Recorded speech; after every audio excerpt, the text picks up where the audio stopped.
எப்ப எங்களுடைய சகோதரி பல்லவி அக்காவை நீங்க அவமானப்படுத்துனீங்களோ, திரு உதயநிதி அவர்களே, உங்க நெத்தி முன்னாடி சேலஞ்ச் பண்றேன். ஒரு சாதாரண தொண்டனா இங்க இருக்கக்கூடிய ஆர்கே நகர் மக்கள் இங்கிருந்து ஆரம்பிக்கிறோம் சேலஞ்ச். இன்னும் 8 மாசத்துல உள்ளாட்சி தேர்தல் நடக்க போகுது. 8 மாசத்துல 8 மாசம் நடக்க போகுது. தைரியம் இருந்தா, தில் இருந்தா, 75 வருஷம் திமுகவா இருந்தா, பெரிய ஆழமா இருந்தா 25 மேயர்ல ஒரே ஒரு மேயரை ஜெயிச்சிருங்க. ஒரு மேயர், ஒரே ஒரு மேயர். இதே சென்னையில டெபாசிட் வாங்குறீங்களா இல்லையான்னு பாருங்க. எங்களுடைய தேர்தல் வேலையை நேத்தே ஆரம்பிச்சிட்டோம். ரோடு பிளாக் ஆயிடும் நினைக்கிறேன். திடீர்னு ஜென்சி கூட்டம். இதே வந்து எலெக்ஷன் முன்னாடி ஜென்சின்னு சொல்லும் போது அதுக்கு வேற பேர் வச்சுட்டாங்க. ஜென்சியா, இவங்களுக்குலாம் என்னப்பா தெரியும்? 15 வயசு பசங்க, ஸ்கூலுக்கு போக சொல்லுங்க பசங்களை. ஆனா இன்னைக்கு ஜென்சி கூட்டத்தை போட்டுட்டு அதுல உட்கார்ந்து இருக்கிறவங்க எல்லாம் 60 வயசு மேடை பேசவங்களுக்கு ஸ்கிரிப்ட் கொடுத்துட்டாங்க. பாவம் அந்த சின்ன பசங்க. அதுல இன்னொரு ரகசியம் சொல்றேன். என்கிட்ட கேட்டாங்க, அண்ணா நம்ம அறிவாலயம் பக்கம் ஜென்சி கூட்டம் போடுறாங்க, நாங்களும் கொஞ்சம் போயிட்டு வந்துடுறோன்னா ஒரு 1500 ரூபா கொடுக்குறாங்க. ஒரு தாட்டி வில்லிவாக்கத்தில் நான் வந்து பிரச்சாரம் பண்ணிட்டு இருந்தேன். இந்த ரோடா ஒரு 20 பேரை கொடியை பிடிச்சி அமுச்சிட்டு இருந்தாங்க. அதில் பாதி பேர் பெண்கள். என் வண்டியை பார்த்துட்டு திடீர்னு கொடியை போட்டுட்டு லாஸ்ட் எலெக்ஷனுக்கு ஒரு நாள் மண்டி, அண்ணா ஒரு நாளைக்கு 2000 ரூபா கொடுக்குறாங்கண்ணா, நான் அப்படி போயிட்டு வந்துடுறேன், ஓட்டு உனக்கு தான். நான் அன்னைக்கே நினைச்சேன், வில்லிவாக்கத்தில் திமுக கொடி வச்சுட்டு இருக்கக்கூடிய நம்ம பெண்களே காசு கொடுக்குறாங்கன்னு 2000 ரூபா கொடுக்குறாங்க, போயிட்டு வந்துடுறேன். நான் ஜென்சி கூட்டத்தில் பாதி பேர் நம்ம கூட்டம். அண்ணா ஒரு 1500 ரூபா கொடுக்குறாங்க, நான் போயிட்டு வரேன். நான் சொன்னேன், போயிட்டு வாங்க தம்பி, உள்ள என்னதான் பேசுகிறாங்கன்னு கேட்டுட்டு வாங்க அப்படின்னு சொன்னோடனே அந்த பிரச்சாரத்தை நடத்துகிற என்ஆர் இளங்கோ அவர் நம்ம முதலமைச்சர் பேரை சொன்ன எல்லாம் கைத்தட்ட ஆரம்பிச்சுட்டாங்க. இதுதான் திமுகவில் இருக்கக்கூடிய ஜென்சி கூட்டம். அதில் 4 சின்ன பசங்களை பேச வச்சுட்டு ஏதாவது நல்ல கருத்தாக பேச வச்சா பரவாயில்ல. அந்த பசங்க பாவம் காசு கொடுத்துட்டு ஸ்கிரிப்ட் கொடுத்துட்டு நாங்கள் எப்பொழுதும் யூபிஸாவே இருப்போம், நாங்கள் எப்பொழுதும் இந்த குடும்பத்தோட அடிமையாவே இருப்போம். இதை தூக்கி இருக்கு தானே எங்க தலைவர் வந்தாரு, நாங்க வந்தோம். ஸோ இந்த மாதிரி இன்ஸ்டானால திமுக தோச்சுச்சு, இன்ஸ்டானால தோத்துட்டோம்.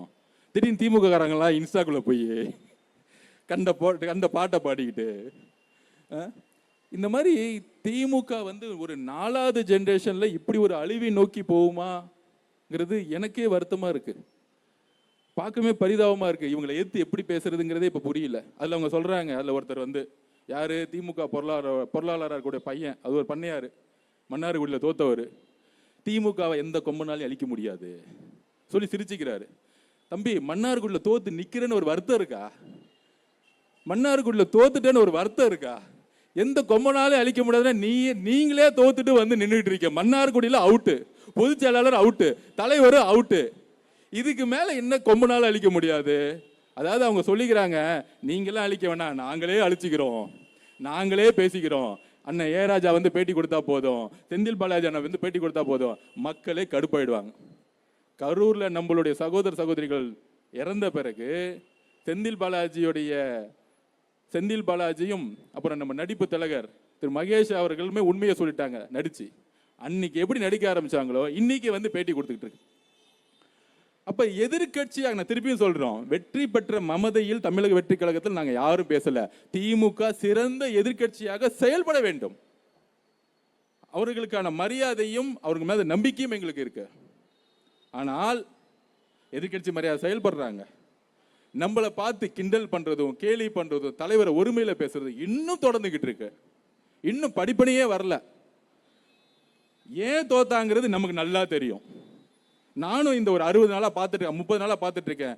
யாராச்சும் ஒருத்தர் வந்து அது உண்மையை சொல்லுவாங்களான்னு பார்த்துட்டு இருக்கேன். திமுக தலைவர் அவர்களும் சொல்லல, தான் மகன் இளவரசர் உதயநிதி அவர்களும் சொல்லல, அந்த கட்சியில யாருமே சொல்லல திமுக ஏன் தோத்துச்சுன்னு உண்மையா இது வரைக்கும் சொல்லல. நான் 2002 இருந்து இன்னைக்கு வரைக்கும் முரசொலியை படிச்சுக்கிட்டே இருக்கிறேன். கலைஞர் எழுதிக்கிட்டே இருப்பார் உடன்பரப்புல இருந்து, இன்னைக்கு வரைக்கும் படிக்கிறேன். திமுக பத்தி ஒவ்வொரு நொடியும் தெரியும், ஒவ்வொரு காலத்துல என்ன மாதிரி செயல்பட்டுக்கும் தெரியும். திரு கலைஞர் அவர்கள் எதிர்கட்சியா இருக்கும்போது எப்படி செயல்பட்டார்னு பார்த்தாலே கொஞ்சம் அறிவு வந்துடும். ஆனா சுத்தமா வரவே இல்லை. நேரா போய் மைசூர்ல உட்காந்துக்கிட்டு பிஜேபியோட எப்படி கூட்டணி போடலான்னு பேசிக்கிட்டு இருக்காங்க, பையனும் மாப்பிள்ளையும். அப்ப இந்த கட்சியை ஆட்சியை ஒழிச்சது யாரு? அவங்க தான் ஒழிச்சது, அந்த குடும்பம் தான். தலைவர் சொன்னார் பாருங்க, திமுகவோட தோல்விக்கு உங்களுடைய குடும்பம் தான் காரணம், வேற யாரு காரணம்? அது செய்த தவறுகள் என்ன? அதை அனலைஸ் பண்ண வரல. அப்படி அனலைஸ் பண்ணாம வராது, நமக்கு ரொம்ப நல்லதுங்கிறத பதிவு பண்றேன். ஒருத்தர் ஏன் தோத்தாருன்னு தெரிஞ்சுக்கிட்டாதான் அடுத்த வெற்றி பெறத்துக்கு முயற்சி நடக்கும். இப்போ நம்ம 108 தொகுதியில் ஜெயிச்சிட்டோம், 75 தொகுதி 2வது இடத்துல வந்திருக்கிறோம். அதில் 30-40 தொகுதி 5000 ஓட்டுகளை தோத்துருக்கோம், 2000 ஓட்டு, 100 ஓட்டு, 500 ஓட்டுன்னு தோத்துருக்கோம். இதை பொதுச்செயலாளர் அவர்களும் நாங்களும் ஒவ்வொரு நொடியும், இனிமேல் தேர்தல் நடந்தால் தலைவர் 200 தொகுதியில் கூட்டணி கட்சியெல்லாம் சேர்ந்து 234 தொகுதிக்கு நம்ம கடுமையாக வேலை செய்யணும், கடுமையாக வேலை செய்யணும்னு இப்பயிலிருந்தே வேலையை ஆரம்பிச்சிட்டோம். அதற்கு அரசாங்கத்திற்குரிய திட்டங்கள் நேர்மையாக நடக்கணும். தலைவர் சொல்லிட்டாரு, அதை செஞ்சு காமிக்கணும். தலைவர் வழிகாட்டிட்டாரு, செஞ்சு காமிக்கணும். இதை தவிர எங்களுக்கு எந்த வேலையும் கிடையாது. அப்ப தேர்தல் வெற்றி பிறகு இன்னும் சூழ்ச்சி நடந்துச்சு, அப்பயும் அவங்க திருந்தல. தமிழக வெற்றி கழகத்தில் அக்கா வந்தாங்களே, அதிமுக வந்தவங்க ஏன் வந்தாங்க? ரிசல்ட் வந்துகிட்டே இருக்கு, 7 மணிக்கு 108ஓட நிற்கிறோம், 10 மணி 108 நிற்கிறோம், 11 மணி 12 மணி கிடைக்குது, திருப்பி 108 நிற்கிறோம். நைட்டு 1 மணிக்கே திமுக தலைவர் மு க ஸ்டாலின் அவர்களும் தன்னுடைய மகன் உதயநிதி அவர்களும் அதுக்கப்புறம் இபிஎஸ் திரு பழனிசாமி அவர்களும் 2 பேரும் 1 மணி பேச ஆரம்பிச்சிட்டாங்க. என்ன பேசுறாங்க? நம்மளை பார்த்து குதிரை பேரை நடத்துறான்னு நினைக்கிறேன், இவங்க யானை பேரை நடத்திட்டு இருக்காங்க. நைட்டு உக்காந்துக்கிட்டு 2 பேரும் சேர்ந்து பிஜேபியோட சேர்ந்து தமிழக வெற்றி கழகத்துடைய தலைவரை முதலமைச்சர் உட்கார வைக்கக்கூடாது. இவ்வளவுதான் குறிக்கோள், வேற எந்த குறிக்கோளும் கிடையாது. புரட்சி தலைவர் அம்மா அவர்கள் உருவாக்கிய இயக்கம், அந்த அம்மாவை ஜெயிலுக்கு அமைச்சு எல்லா விதமான கடைசி வரைக்கும் துன்பப்படுத்திய கட்சி திமுக. அந்த கட்சியோட திரு இபிஎஸ் அவர்கள் சேர்ந்து எப்படி முதலமைச்சரா உதயநிதி ஆவராரா இல்ல இபிஎஸ் ஆவராரா, இதுதான் 2 பேர்த்துக்குள்ள இருக்கக்கூடிய பேச்சுவார்த்தை. கடைசி வரைக்கும் இதுக்குள்ள எந்த வேலையும் முடியல. முடியாதனால நாங்கள் எதிர்கட்சியா இருக்கிறோன்னு ஒரு ஸ்டேட்மெண்ட் வந்துருச்சு. இதை சொன்னது நம்ம இல்ல, மார்க்சிஸ்ட் கம்யூனிஸ்ட் தலைவர் திரு பேபி அவர்கள், ஐயுஎம்எல் கட்சி திரு காதர் மொய்தீன் அவர்கள் கூட்டணி கட்சிகள்லாம் கூப்பிட்டு இந்த ப்ரொபோசலை கொடுத்துருக்காங்க. அவங்க எல்லாம் வெளியே வந்து உண்மையை சொல்லிட்டாங்க. ஏன்? அவங்க மதசார்பற்ற கொள்கையில் உறுதியா இருக்கிறாங்க, மக்களுடைய தீர்ப்பை உறுதியாக நம்பக்கூடிய இடத்துல தலைவர்கள் இருந்தாங்க.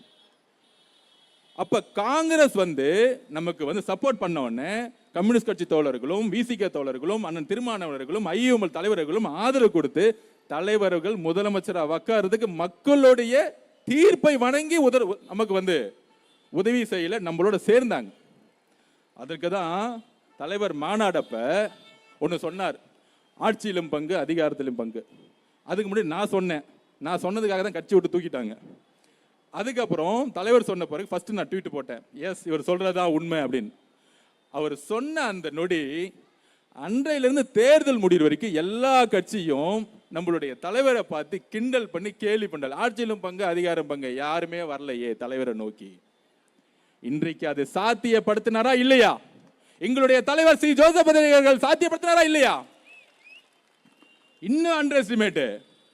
அவரு சொன்னா அது நடக்கும், இல்லைன்னா சொல்லவே மாட்டார். இன்னைக்காச்சும் தெரிஞ்சுக்கோங்க. அப்ப இந்த தேர்தலை சூழ்ச்சியெல்லாம் முடிச்சு முதலமைச்சர் ஆன பிறகு அடுத்த கேள்வி, 30 நாளுக்குள்ளேயே இவங்களுக்கெல்லாம் நிர்வாகம் தெரியுமா? இங்க பிரச்சனை அங்க பிரச்சனை. 50 வருஷத்துல இல்லாத ஒரு மிகப்பெரிய சாதனையை இன்னைக்கு முதல் அமைச்சரவையில் நான் பதிவு பண்ணேன். மாண்புமிகு முதலமைச்சர், நம்மளுடைய முதலமைச்சர் ஒரு பெரிய சாதனையை செஞ்சிருக்கார். அது என்ன சாதனை தெரியுமா? தமிழ்நாட்டில் 34-35 டிபார்ட்மெண்ட்ல எப்பொழுதும் ஒரு 10 துறையில் அதிகமான ஊழல் நடக்கும். அதுல பொதுத்துறை, அது பிடபிள்யூ டிபார்ட்மெண்ட், பொதுப்பணித்துறையா இருக்கட்டும், நெடுஞ்சாலைத்துறையா இருக்கட்டும், ஹவுசிங் போர்டா இருக்கட்டும், டிடிசிபியா இருக்கட்டும், ரிஜிஸ்ட்ரேஷன் டிபார்ட்மெண்டா இருக்கட்டும், சத்துணவா இருக்கட்டும், உள்ளாட்சி துறையாகட்டும், எல்லா துறையிலும் திமுக என்ன ஆட்சிக்கு வந்திருந்தா டாரிஃப் போட்டிருப்பாங்க. என்ன டாரிஃப் தெரியுமா?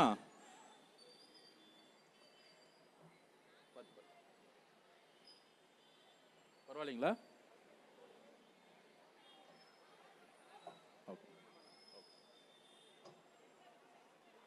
ஓகே ஓகே ஓகே, கொஞ்சம் ஓரமாக வந்துருங்க, உள்ளே வந்துருங்க, எல்லாரும் உள்ளே வந்துருங்க.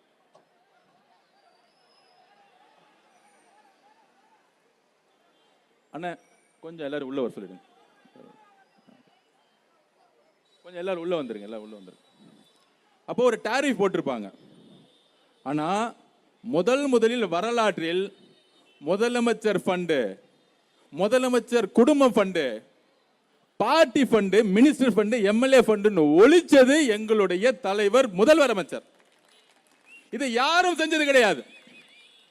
இந்நேரம் திமுக வந்திருந்தா ஒரு 10,000 கோடி ரூபாய் கலெக்ஷன் பண்ணியிருப்பாங்க. இதுதான் நடந்திருக்கும். அப்ப மக்களுடைய திட்டங்கள் போய் செயல்படுமா? செயல்படவே படாது.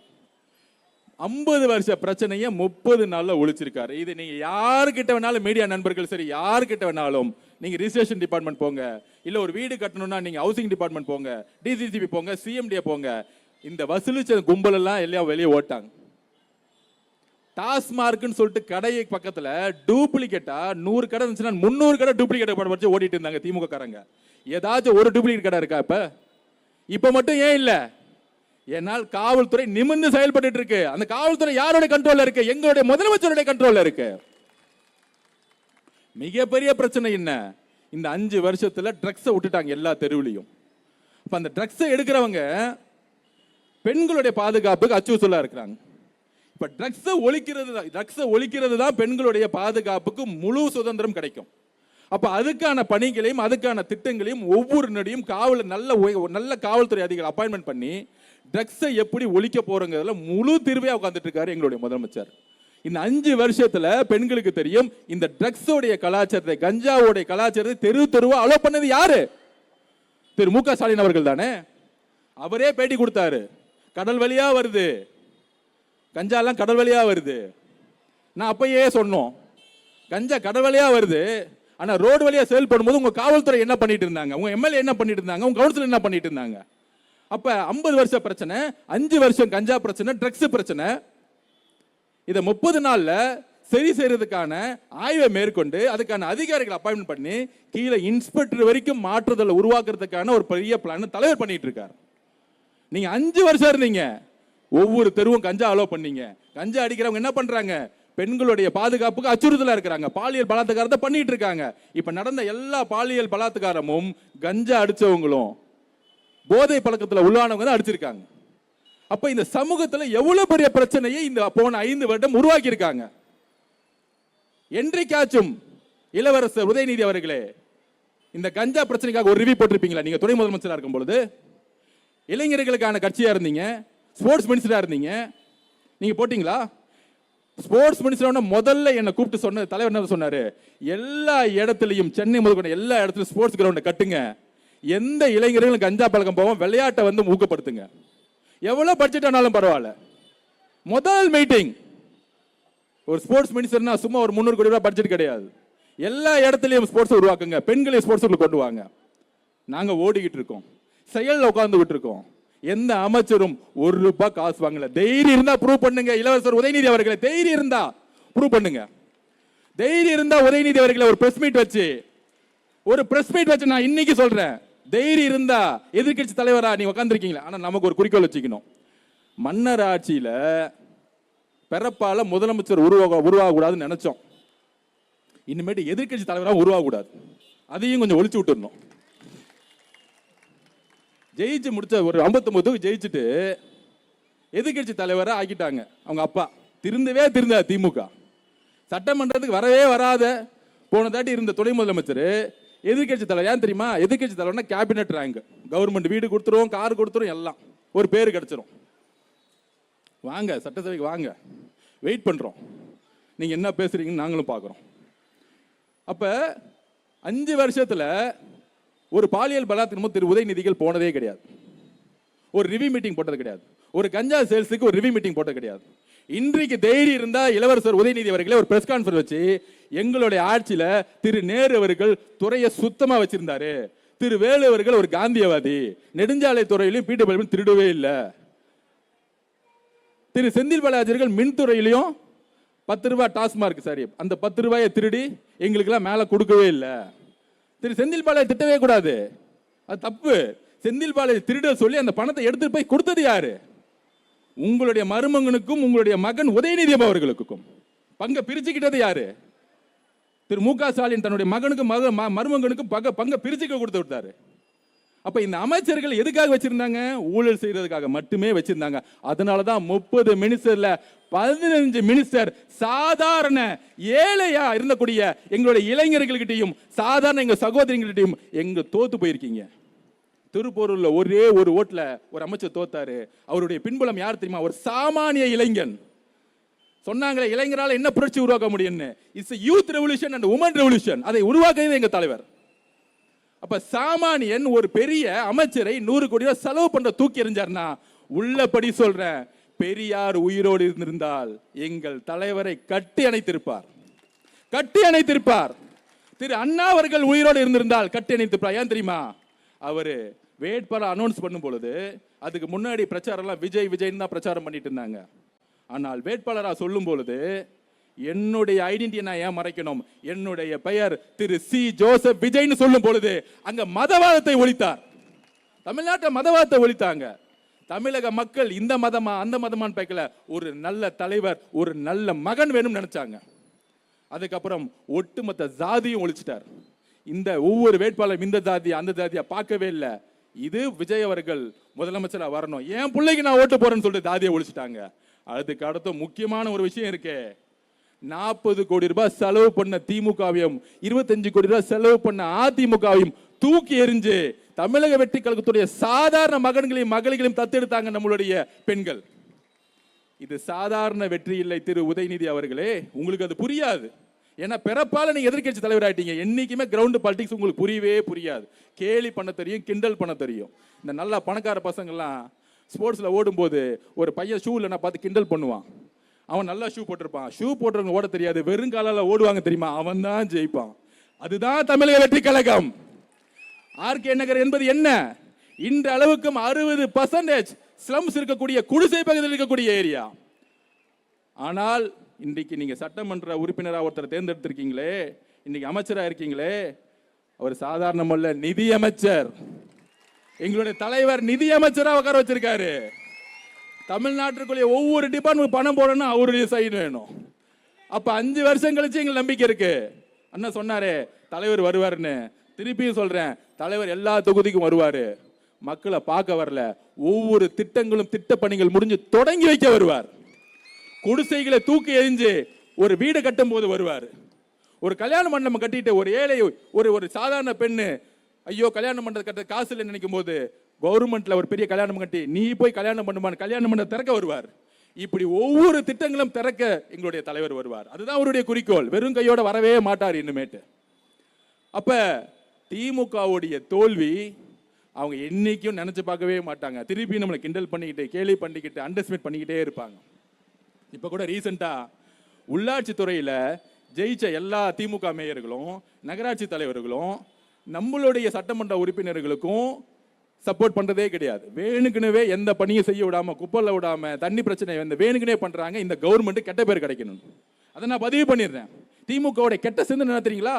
இன்றைக்கும் மேயரா நகராட்சி தலைவரா சேர்மனா உட்காந்துக்கிட்டு ஊழல் இன்வெஸ்ட் பண்ண முடியாது, அதை கிளீன் பண்ணியாச்சு. ஆனா எந்த வேலையும் செய்ய விடாம மாண்புமிகு முதலமைச்சர் கெட்ட பேர் வரணும்னு சொல்லிட்டு, அமைச்சர் கெட்ட பேர் வந்து சொல்லிட்டு, இந்த உள்ளாட்சி துறையில எந்த குப்பையை எடுக்க விடுறதில்ல, தண்ணி விடுறதில்ல, கரண்ட்டை வேணுங்கனே கட் பண்றது, இதெல்லாம் செய்து யார் தெரியுமா? திமுகவுடைய உள்ளாட்சியில் கூடிய மேயர்கள். அதோட வெளிப்பாடு என்ன தெரியுமா? 108 தொகுதியில நம்ம ஜெயிச்சோம். எனக்கெல்லாம் ரொம்ப கஷ்டமா இருந்துச்சு. முதலமைச்சர் குடும்பம் எனக்கு எதிராக வந்து பிரச்சாரம் பண்ணாங்க. ஆனா ஒரே ஒரு வெற்றி வந்து எனக்கு கண் கலங்கினேன். நான் இன்னும் அந்த சகோதரிகிட்ட நான் பேசக்கூட இல்லை ஜெயிச்ச பிறகு. அது யாருன்னா, நான் பொதுச்சாளர்கிட்ட சொல்லியிருப்பேன், நம்மளுடைய திருவிக நகருடைய சட்டமன்ற உறுப்பினர் பல்லவி அக்கா. தலைவர் தேர்ந்தெடுத்துட்டாரு வேட்பாளரா. நான் அண்ணன் கேட்டேன், அப்ப அண்ணே 8 மாசம் கர்ப்பிணியா இருக்கிறாங்க, ஒவ்வொரு தெருவா நடந்து போகணுமே, அவங்க போவாங்களாண்ணே, கொஞ்சம் கஷ்டமா இருக்கு. நான் அப்பயே சொன்னேன், அண்ணா ஏன்னா அந்த கஷ்டப்படுத்துறீங்க, வேணா ஜெயிச்ச முடிச்ச பிறகு நம்ம வந்து தலைவர்கிட்ட சொல்லி, நீங்க தலைவர்கிட்ட சொல்லி இன்னொரு போஸ்டிங் கூட கொடுத்துடலான்னு. அதுக்கு அந்த அக்கா வந்து தலைவர்கிட்ட சொன்னாங்க, பொதுச்செயலாளர் சொன்னாங்க தலைவர்கிட்டையும், 8 மாச குழந்தை இல்லை, 9 மாச குழந்தை இல்லை, தலைவரே நீங்க எனக்கு வாய்ப்பு கொடுத்துட்டீங்க, நான் நடந்து என் குழந்தையோட போறேன், என் குழந்தை பிறக்கும் பொழுது நீங்க முதலமைச்சரா இருப்பீங்க. எவ்வளவு உணர்வுபூர்வமான இயக்கம், எவ்வளவு உணர்வுபூர்வமான இயக்கம். பெண்கள் தலைவர் மீதும் சரி, கட்சி மீது எவ்வளவு உணர்வுபூர்வமாக, அன்பாக, நம்பிக்கையாக இருக்கக்கூடிய இயக்கம்.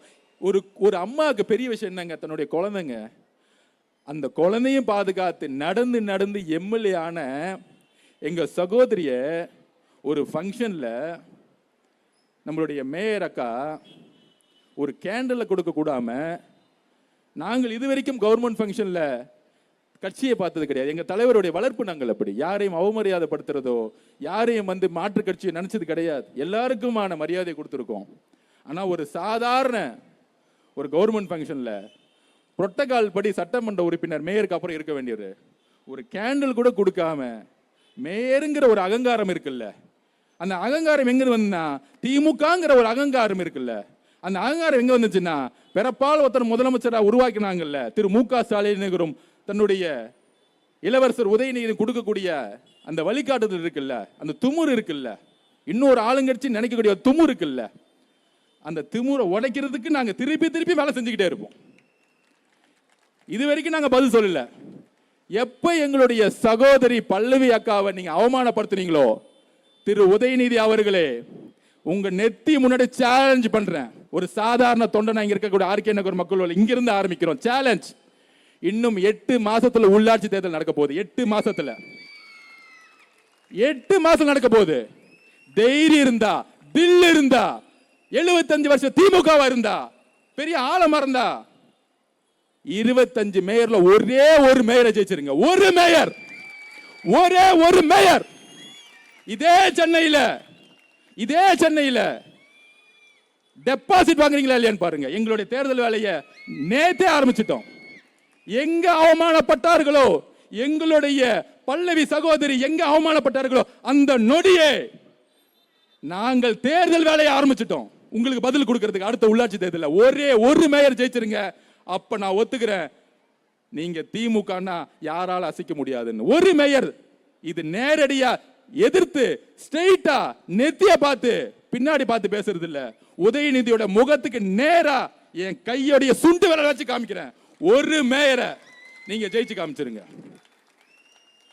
ஏன் இந்த கோபம் வருதுன்னா, சாதாரண தலித் குடும்பத்திலிருந்து பிறந்து வந்த எங்க சகோதரி 8 மாத கர்ப்பிணி பெண்ணா இருந்து நடையா நடந்து ஜெயிச்சு முடித்த 30 நாள்ல டெலிவரி பண்ண எங்க அக்காவை குழந்தைய வீட்டுல வந்துட்டு அரசு நிகழ்ச்சி எங்க தலைவர் எதுவும் நினைச்சு கூடாதுன்னு வந்த ஒரு பெண்ணை எங்க சகோதரி அவமானப்படுத்திட்டீங்களே, அங்கிருந்து எங்களுடைய கோபம் உருவாயிருச்சு.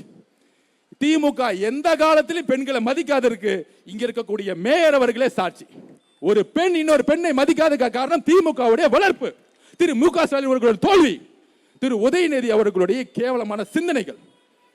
இதுல இருந்து நீங்க கட்டமைப்பை மாத்தலனா எந்த காலத்திலும் ஜெயிக்க முடியாது. நான் இன்னைக்கே சொல்லிட்டேன், திரு மு.க. ஸ்டாலின் அவர்கள் தான் கலைஞர் குடும்பத்துடைய கடைசி முதலமைச்சர். எழுதி வச்சுக்கோங்க, கடைசி முதலமைச்சர். இன்னொரு ஒரு முதல்வர் கருணாநிதி குடும்பத்திலிருந்து உருவாக முடியவே முடியாது. தமிழக மக்கள் எங்களுடைய தலைவர் இருக்கிற மாதிரி உங்க கருணாநிதி குடும்பத்திலிருந்து ஒரு முதலமைச்சர் உருவாக முடியவே முடியாது. அதுக்கப்புறம் கூட்டணி கட்சிகளை அசிங்கமா பேசுறது, அசிங்கமா காங்கிரஸ் அசிங்கமா பேசுறது. அதாவது தேர்தல் முடிஞ்ச உடனே அவங்க கிட்ட சொல்லிட்டு போலையாம், பர்மிஷன் கேட்டு போலையாம். இதுதான் பண்ணையார் மனத்தாண்மை. அவங்க ஒவ்வொரு கட்சி உயர்நிலை பொலிக்குள் போட்டு மக்களுடைய தீர்ப்பை வரவேற்று சப்போர்ட் பண்றாங்க காங்கிரஸ். அதுல அதிகப்படியான விமர்சனம் எங்க தெரியுமா, விசிகே தலைவரை பார்த்து, இன்னொன்னு ஐஎம்எல் தலைவரை பார்த்து. நான் ஒண்ணு பதிவு பண்றேன், 35% நம்ம தனியா எடுத்தோம். 30 கோடி செலவு பண்ணல, கூட்டணி கிடையாது, தலைவரை பிரச்சாரம் பண்ண உள்ள. நம்மளுடைய வேட்பாளர்கள்லாம் ரொம்ப ரொம்ப ஏழ்மையான குடும்ப பெண், ஏழ்மையிலிருந்து வந்தவங்க இளைஞர்கள். நம்ம 35% எடுத்துட்டோம். 31% திமுக. எப்ப 26 கட்சி கூட்டணியோட 40 கோடி ரூபாய் செலவு பண்ணி 30 அமைச்சர்கள் நாடாளுமன்ற உறுப்பினர்கள் பிரச்சாரத்துக்கு பண்ணி 31% எடுத்துட்டு, அதுல திமுக மட்டும் 23, 24, 25% மேல எடுக்கல. அப்ப 26 கட்சி கோடு ஓட் பேங்க் வச்சுக்கிட்டு 31% எடுத்தது தோல்வி கிடையாதான். நம்மளுடைய வெற்றி நிலைச்சு நிக்காதான்.